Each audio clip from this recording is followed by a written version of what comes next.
Boa noite, alunos. Vamos para mais uma revisão, segunda parte da revisão de língua portuguesa, ok? Nós vamos falar agora sobre a unidade 6, expressões problemáticas. Uso das expressões, tá?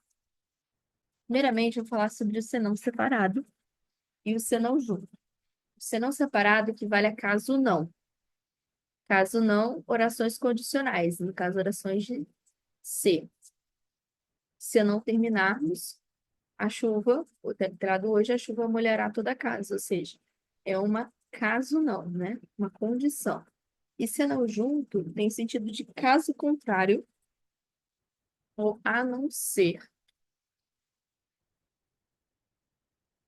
O menino não faz mais nada a não ser, né? Comer o dia todo, se não comer o dia todo. A fim separado, a fim junto. A fim separado indica fim, finalidade. A fim junto que vale a semelhante. Exemplo, a padaria vende pão e afins. Mal comum equivale é o oposto de bom, ruim, maldoso. Mal com L equivale a bem. No caso, o paciente ainda está muito mal. Posto de bem. Mais com I indica intensidade. Você é o mais esforçado, mais sem I equivale a é uma preposição que equivale com tudo, dando uma ideia, ou porém, dando uma ideia de oposição. Aonde significa a ideia de movimento, né? No caso, que ele não está afastado, aonde ele foi. Onde indica que alguém está no lugar, tá? Mas lugar, estado de permanência. Aonde fica, né? Onde fica o hospital. E o donde significa de que lugar. De encontrar indica choque, colisão, oposição. De encontro de significa aproximar-se de, ser favorável. Exemplo, Miss 10, onde encontra a suja, percebeu? O A menciona tempo futuro, estamos há 3 meses, ou seja, tempo futuro. E o A com H menciona o tempo que já passou, então A com H significa passado, e A sem H significa futuro, tá? Sentar-se à mesa significa sentar-se à frente, sentar-se na mesa significa sentar em cima da mesa, sob a mesa. Em domicílio, não tem ideia de movimentação, ou seja, o professor ensina inglês em domicílio, ou seja, ensina inglês em casa, ela não vai até o local. Se eu falar a domicílio, significa que ela vai até a casa ensinar, né? Nesse caso, seria. Obrigada feminina, obrigado masculino. Menos não existe, menos é o advérbio que usa tanto no singular quanto no plural, feminino e masculino. Abaixo significa menos elevado, inferior, e abaixo significa para baixo. Acima, separado, significa sinônimo de para cima.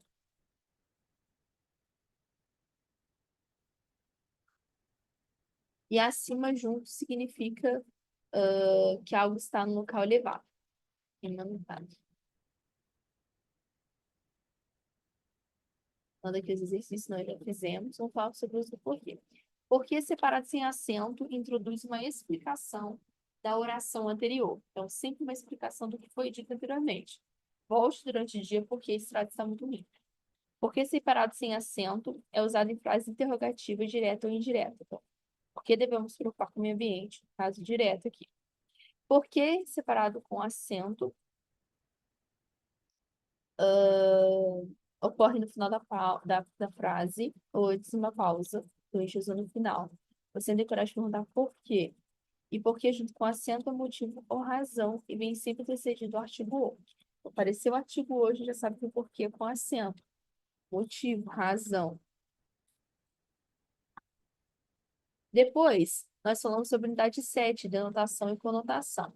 A diferença da denotação e conotação é que a denotação ela vai estar relacionada ao sentido denotativo, que é o sentido próprio da palavra, literal, real e independente. Ok? Então, exemplo, o leão é um mamífero. Já li essa notícia na revista. O jardineiro foi à área, o funcionário estava cansado. São coisas que realmente acontecem, não são inventadas na nossa cabeça, né? Agora, se eu estou falando de conotação, eu estou falando de sentido conotativo, figurado, um sentido inventado, que depende, que tem vários significados dependendo do contexto. Como Everal tem um coração de pedra, literalmente não tem coração de pedra. mas sim é usado para dizer que ele tem um coração, que ele não é sentimental, que ele tem um coração, né, ali que não tem sentimentos, no caso, né? Fernando são nossas vidas, minha vida é uma tranquilidade. Usa-se outros significados para distinguir, para relacionar palavras, né? Frases. Depois nós falamos sobre a aula unidade 8, que foi sintaxe. Na sintaxe a gente fala sobre frase, oração. A frase pode ser sem verbo, então toda frase transmite uma ideia, e essa ideia vem com um sentido, tá? Por exemplo, se eu falar assim, é, pulei. Pulei já é uma frase, tá? Mesmo sem, no caso, ter uma palavra só. É, se eu digo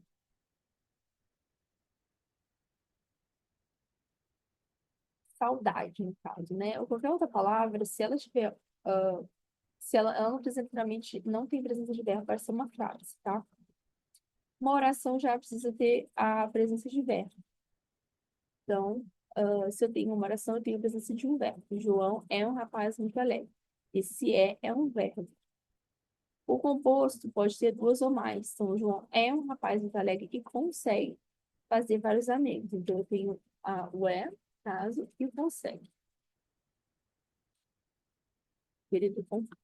Dentro da função sintática, né, nós temos ali o sujeito, predicado, predicativo, objeto, complemento, agente da passiva, adjunto de nominal, adjunto de trivial, vocativo e apóstrofo. O sujeito, nós temos vários tipos de sujeito, né? Como nós já estudamos. Tem o simples, o composto, o culto, o terminado, o existente. O sujeito é de quem se declara algo, né? O sujeito simples é formado para um núcleo só. É uma pessoa executando toda a ação.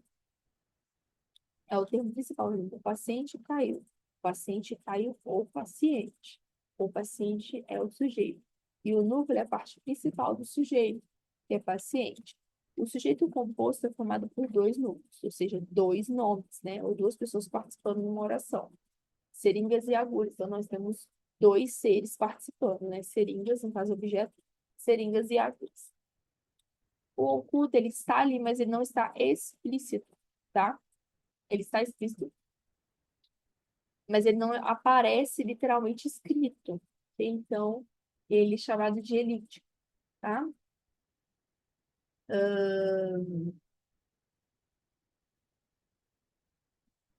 Então, estudamos concordância, no caso, a flexão verbal vai já determinar o meu pronome, né? Então, por isso que ele é chamado de sujeito oculto. Então, se eu disser estudamos concordância, quer dizer que nós estudamos. Então, já dá para entender. Um indeterminado, ele existe, mas o contexto não permite sua determinação. Então, indeterminado, eu vou ter, né, é, essa ação desenvolvida pelo sujeito, mas eu não sei quem desenvolveu. Então, disseram, capturaram, acorda se precisa, sim. Eu não sei quem precisa, alguém precisa. É por isso que ele é indeterminado, tá? Ele existe, mas não tem como determinar ele. Não tem como saber. Então, a gente pode encontrar o sujeito determinado em terceira pessoa do plural, como disseram, capturaram, com o pronome se. Então, acorda-se, precisa-se, e com o verbo no infinitivo, como é difícil agradar a todos. Seria bom pesquisar. Sujeito inexistente é aquele que não tem sujeito, aquela oração que não tem sujeito, porque ela está associada com questões, com questões de fenômenos da natureza. Então, a gente tem lá, choveu a tarde toda, fenômeno da natureza. Trovejou, fenômenos da natureza.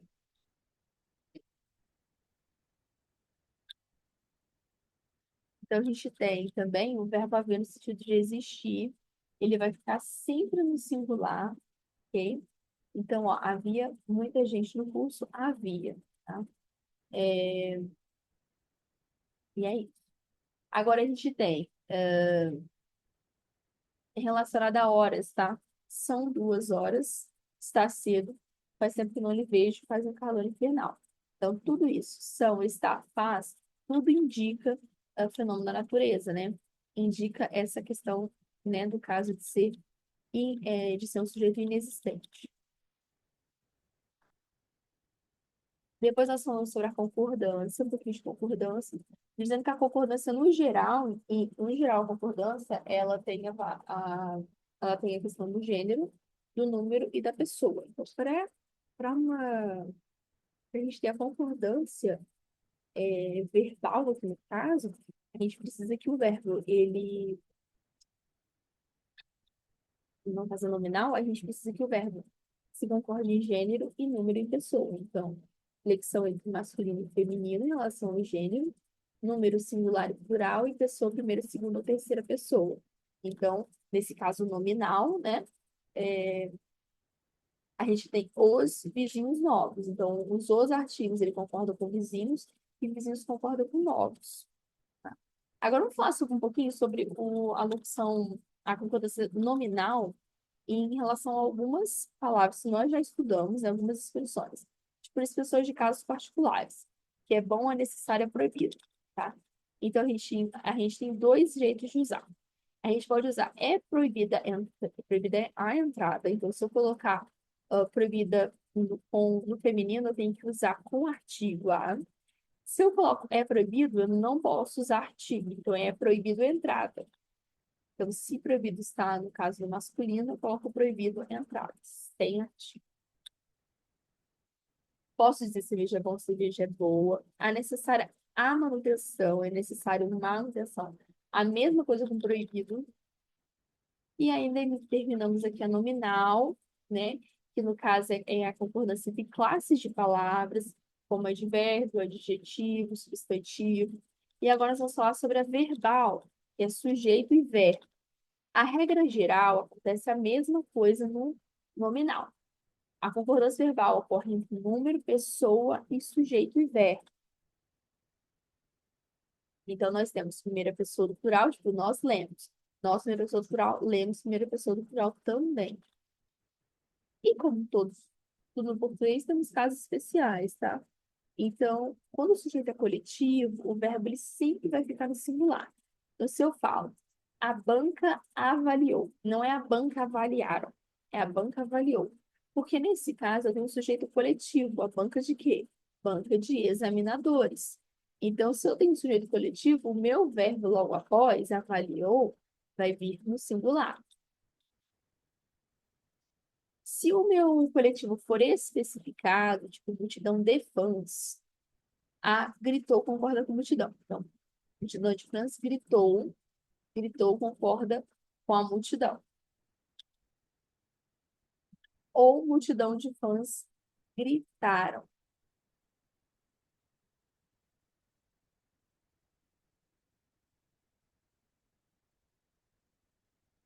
Se eu tenho um sujeito composto antes do verbo, né, como Maria e José, eles têm o verbo conversavam aqui. Se eu tenho isso, no caso, esse sujeito, dois compostos, né, são dois sujeitos, ele tem que estar sempre no plural. Eu estou falando de dois, então meu verbo tem que estar no plural. Maria e José conversaram.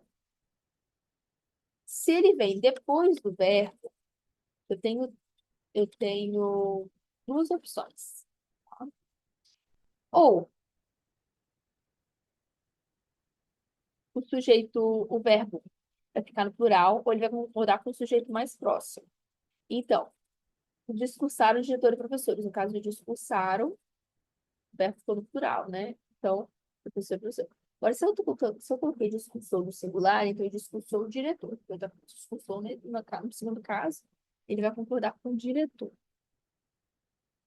Se o nome está no plural, ele é preciso de artigo, logo o verbo, eles têm que estar no plural. Se ele não for preciso de artigo, o verbo pode ficar no singular. A mesma coisa que a gente coloca com ônibus. Ônibus é lotado, sem artigo, verbo no singular. Os ônibus são lotados. Os artigo, verbo no plural. Partícula C, a partícula apassivadora, que é quando o verbo é transitivo direto, que não tem preposição, ele vai concordar com o sujeito passivo. Então, vende-se casa ou vendem-se casas. Então, ocorre a concordância entre sujeito e verbo. Impessoal. Quando eu tô falando de verbo impessoal, eu tô falando de verbo sem sujeito, aqueles que nós já vimos lá anteriormente, que são orações, né? Oração sem sujeito. Então, nós temos lá verbos pessoais sem sujeito. Então, o verbo haver no sentido de existir e o verbo fazer no tempo corrido, né? Havia vários. Então, havia sempre no singular. Não existe o verbo haver indicando, estando no sentido de existir, ficar no plural. Não existe. Ele sempre vai ficar no singular. Deve haver a mesma coisa. E fazia sempre na terceira pessoa do singular. No caso aqui de ser no tempo corrido. Se eu estou falando de horas, eu posso falar que hoje são ou hoje é, tá? Finalizando, nós vamos para os gêneros textuais. Nós estudamos alguns gêneros textuais e essa vai ser o trabalho, né? Esse vai ser o trabalho para vocês garantirem a nota no terceiro trabalho na atividade, ok? E vou explicar um pouquinho sobre cada gênero, depois vou explicar como vai funcionar a atividade diversificada dessa vez. Então, nós temos alguns tipos de gêneros textuais, como narrativo, descritivo, dissertativo, argumentativo, expositivo e injuntivo. O narrativo, nós vemos que narrar ações de personagens.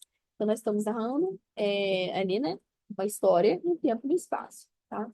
Então, nós temos ali apresentação, desenvolvimento, clímax e desfecho. Exemplo, nós temos o romance, a novela, a crônica, contos de fadas e lendas. O texto descritivo, ele vai expor ideia, expor alguma coisa, ele vai relatar através de adjetivos, percepções do emissor, do autor, né? Exemplo, diário, relato, notícia, currículo. O dissertativo argumentativo vai expor um assunto e vai argumentar em cima desse assunto.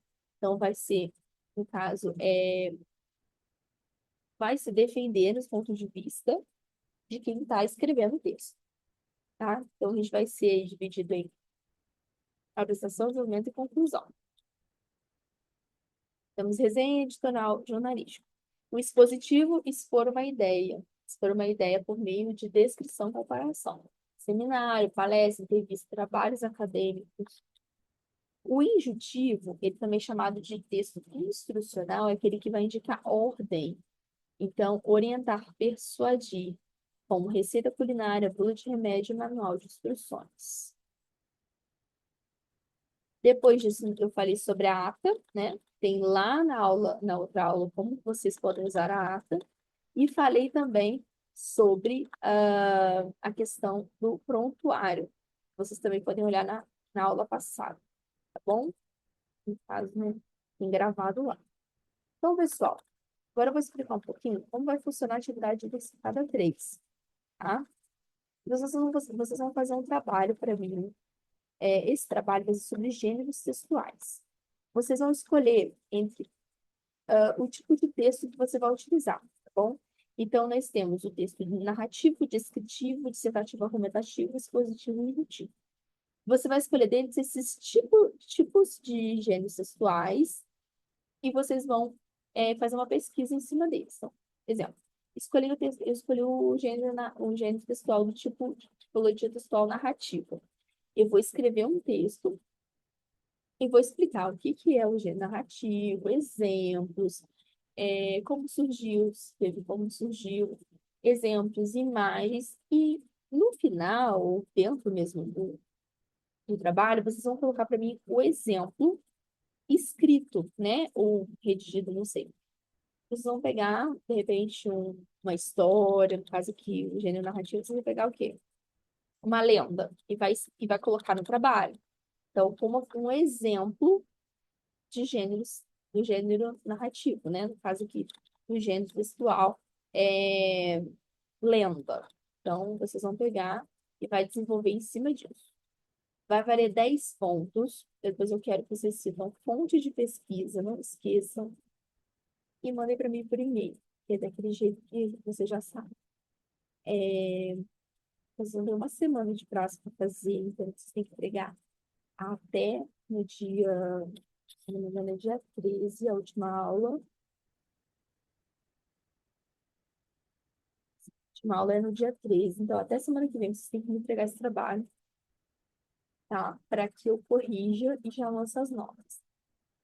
Ok? Então, sexta-feira, o prazo é é, até no horário da aula, no horário de 7 horas. Que eu já vou corrigir esses trabalhos, já vou enviar a nota e aí já vou fechar o diário. Tá ok? Então é isso, pessoal. Qualquer dúvida, estou no WhatsApp, vocês podem me mandar mensagem. E é isso, tá bom? Um abraço.